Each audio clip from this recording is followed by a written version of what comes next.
Hebrews say they always black. We say we talk to God, we won't never say he talking back. Lex Luger flexing from these reverends like they torture racks. So I want y'all to read this story with me.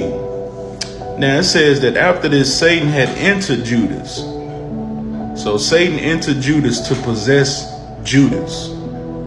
Therefore Jesus said unto him, what are you doing? Do it quickly. Jesus said unto him, what you are doing, do it quickly. Now, why did Jesus want Judas to betray him so quickly? Why would you be anxious for somebody to betray you? Why would you be anxious for Satan to do God's work so quickly? If this is God's plan that Judas was supposed to betray Jesus, right? So he says, what you are doing, do it quickly. Now, none of those reclining at the table knew what purpose he had said this to him. It's the same question that I'm asking. Yeah, why did you want him to do this so quickly? And why would you be advocating? Why would you be... Jesus is literally at this point commanding Judas, or giving Judas the green light at this point by telling him to betray him quickly, right?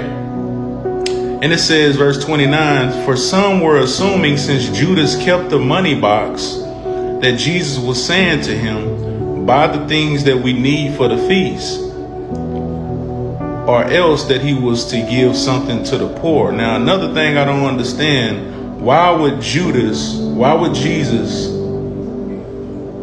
make Judas the money man? Why would he entrust Judas with the money that they had? Why would you trust Judas to do anything? Why would you trust Judas with the church's money? Why would you do that? You would trust a devil with your money? Knowing what he really was all about. Why would you make the money man who loved money? Why would you make him the money man? Why would you put such temptation in Judas' pocket like that? Right? So it says, so after receiving the piece of bread, he left immediately, and it was night. Right. So Judas didn't deceive Jesus until after he ate the bread, and this all was to fulfill a scripture. Right. So he couldn't betray him until he ate the piece of bread. Nobody knew that Judas was going to betray Jesus but Jesus. Right. So it says that therefore when he had left, Jesus said, now is the Son of... Listen to this. Jesus said, now is the Son of Man glorified, and God is glorified in him. And if God is glorified in him, God will also glorify him in himself, and will glorify him immediately. Now remember, he told Judas to go do what he did quickly and immediately. But then Judas did not go out to betray Jesus until after he ate the piece of bread. Right? But what I want to point out this, listen to this. It's saying that God was glorified in Judas betraying Jesus. Like, why is God getting glory out of the devil's work? If this is the devil's work, how is God being glorified by what Judas did? Why was the Son of Man not glorified until Judas betrayed him? And if Jesus was glorified, why did the Father betray him on the cross? Why would the Father forsake him on the cross if the Son of Man was being glorified by Judas betraying him? Where do we see the glory on the cross when the Father forsake Jesus? The Father forsook him. But it's just strange that God would get glory, you know what I'm saying, out of what the devil did. Or did God do this? Because this was God's plan. And I want you to notice, this is John chapter 13. So Jesus was glorified immediately in this verse, right? In verse 31. Notice it says, and God will glorify Jesus immediately. Now he was already glorified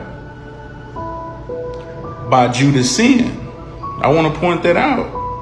That Jesus is being glorified by Judas committing a sin. Judas committing betrayal. Let that sink in. But then he asked the Father in John chapter 17. Now he was already immediately glorified by Judas sinning. He already glorified immediately. The Bible says he was immediately glorified. And then later on in chapter 17, he asked to be glorified again after he was already glorified when Judas betrayed him. He says, I have glorified thee on the earth. I have finished the work which you gave me to do. For everybody that says Jesus got to come back a second and third and fourth time, Jesus says he already finished the work. He already finished his purpose for coming here. So why we had to come back again to refinish what he already finished?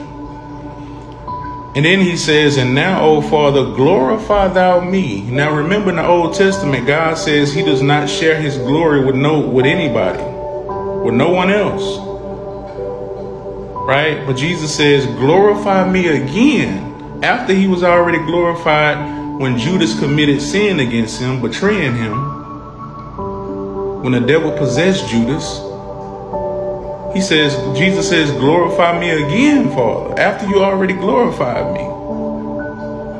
So he should already be glorified at this point, right? But he asking to be glorified again.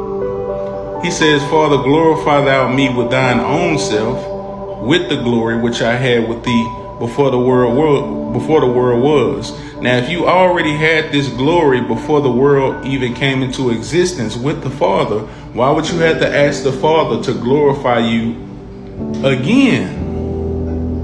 This will be a third time, because you said that you already shared this glory with the Father before the world existed. So you should already have this glory to begin with. But now you got to ask the Father to share this glory with you again after he already immediately glorified you. Before the world existed, you was glorified. When Judas betrayed you and sinned against you, God was glorified in that. Now you're asking God to glorify you again after God says that he will not share his glory with no one. Now make that make sense. Contradiction.